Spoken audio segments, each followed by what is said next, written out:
This is Jackson Family Rivalries, Episode 4, which will give details and insight to family drama that happened during past instances. This past instance happened during the road and completion of the Victory Tour, and it all starts here. The road to the Victory Tour would begin after the success of the Thriller album, which was released November 30th, 1982.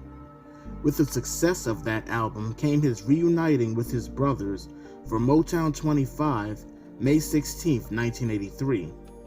That particular night is the night that Joseph would suggest to Michael about reuniting with his brothers again for another album and tour and commercial press from Pepsi.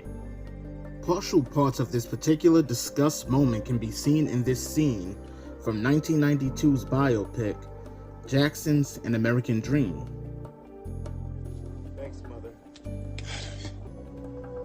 We can do some commercials together. I'm talking millions of dollars. I haven't got one in mind. How you guys like that? Nothing would be set in stone until Michael agreed, while the rest of the Jackson brothers waited for a response. Between the months of May and August 1983, Michael would get phone calls from his brothers and Joseph seeing if he had come to a decision about a Jackson's reunion as discussed backstage at Motown 25. Between those months, Michael would tell them over and over that he needed more time to think it over. There was a sense of pressure put on Michael since he left the Havenhurst compound for total independence from his father, who made constant demands for things an adult Michael could have managed himself. In August 1983, Michael would agree to reunite with his brothers, but deep down he really didn't want to, as he only did it for them. In a passage from Michael's book, Moonwalk, he writes, "I didn't want to go on the Victory Tour, and I fought against it. I felt the wisest thing for me would be to not do the tour, but my brothers wanted to do it, and I did it for them. So I told myself that since I was committed to doing this, I might as well put my soul into it. When it came down to the actual tour, I was outvoted on a number of issues, but you don't think when you're on stage, you just deliver. My goal for the Victory Tour was to give each and every performance everything I could."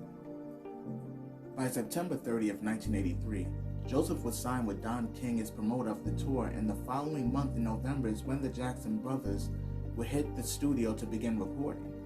The recording of the album was very hectic, as it was hard to get all 6 Jackson brothers in the studio at one time, let alone to travel together to get to concerts and studios alone. It was as follows.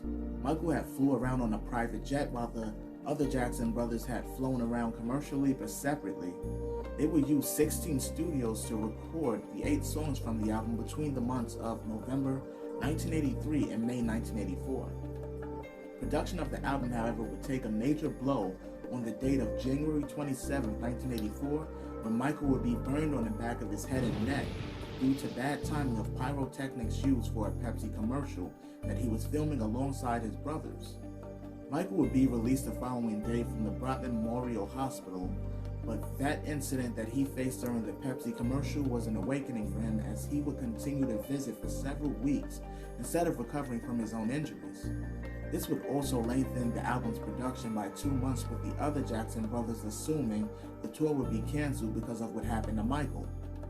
The production of the album, despite Michael and Jackie being executive producer, the album became a solo free-for-all for each Jackson, where each brother had a solo or song or two. Michael on Be Not Always, Randy on One More Chance and The Hurt, Tito on We Can Change the World, Jackie on Wait, and Marlon on Body. Jermaine only sings co-lead vocals with Michael on Torture. The road to completion was long and arduous, as each thing Michael had to say about production of the album was overwritten by Joseph and his brothers.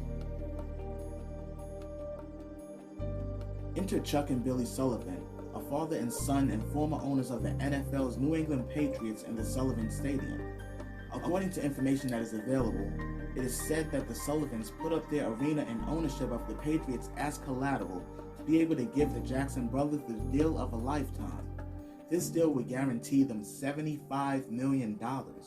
This deal would be one of the highest grossing tours of the early 80s and was absolutely unheard of any groups or artists being paid this amount of money. They were paid the tour's gross revenue and ticket sales, despite the ticket sales for each arena were labeled as sold out, when in all actuality, the tour wasn't sold out. This was a risk that the Sullivans took to make sure this tour would happen. Now, the Victory album would be released on July 2nd, and the tour itself would begin 4 days after the release of the album on July 6th. Media who covered the tour referred to this as Michael's Thriller Tour, being that Michael was still riding off the popular wave that he received after the release of the Thriller album. His brothers would be pissed at this as well, since the tour was supposed to be about the Jacksons and not just Michael. Literally, the entire show was mainly Michael's music, with a few hits from the Jacksons and a few songs from Jermaine. The success of these performances didn't stop the drama from occurring. The brothers still fought and argued the whole entire tour, but on stage, you would never know the drama was even happening. Now, this tour was only 5 months, with 55 shows, which was supposed to include all 6 brothers. During the beginning stages of the tour, Jackie Jackson's wife at the time, Enid Arden, would take her car, attempting to run him over, which caused an injury to his knee after she found out he was having a secret affair with singer Paula Abdul. The excuse given to the media about Jackie's absence from the tour was that he injured himself during dance rehearsals. But let's go back even farther before the actual tour, and this particular part of the story involves the fans and the issues with tickets and the shadiness behind the whole ordeal. Now, according to public information, Joe Jackson, Don King, Billy, and Chuck Sullivan came up with a bogus idea to make extra money towards ticket sales by having a ticket lottery in which you send in $120 to put you in the potential running for getting a block of 4 seats together at one of the concerts. Only 1 out of every 10 people or so buying into this would win tickets. Any others who didn't win tickets would be refunded. But however, this was one of the things that Michael voiced his opinion about, stating that he didn't feel this was right, being that there were many fans, especially minorities, that weren't able to afford the lottery. While Michael disagreed, his brothers agreed with the plan, and his plan was put out into the public with much backlash to follow from the media, the black community, and an 11-year-old fan named LaDonna Jones. She would write a letter stating that the Jacksons and their promoters were selfish and greedy and just out for money. Michael got wind of this and held a press conference to announce changes in the tour's organization, and also to announce that his share of the proceeds from the tour would be donated to charity. Hell, even Michael's idol James Brown refused to appear with the Jacksons at the Madison Square Garden show due to the lottery ticket scandal.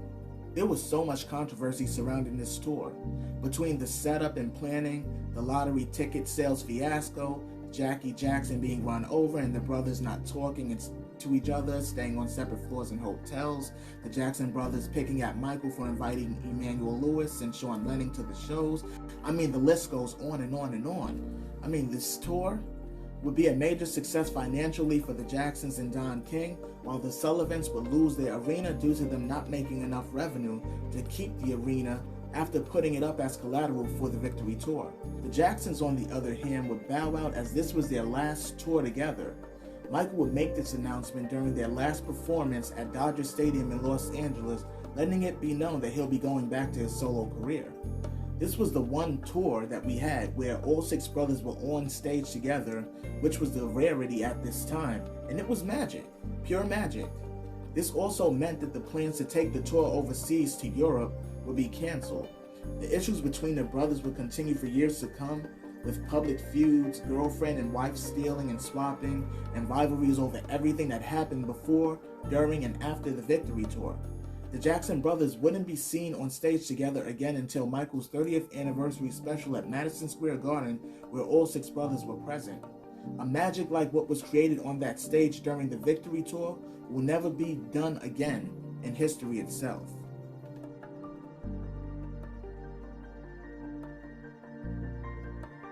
Much love to my old subs, my new subs, my Moonwalker family, and anyone that tuned into this video. If you want to see more videos with me appearing on camera, as this is the first, please continue to subscribe, or if you haven't subscribed yet, hit that subscribe button and that notification bell, and more will be coming soon from the Just Mr. P YouTube channel. I definitely look forward to making more videos for you guys, so yes, let's go guys, let's make it happen. I'm gonna see you next time. Much love, everybody.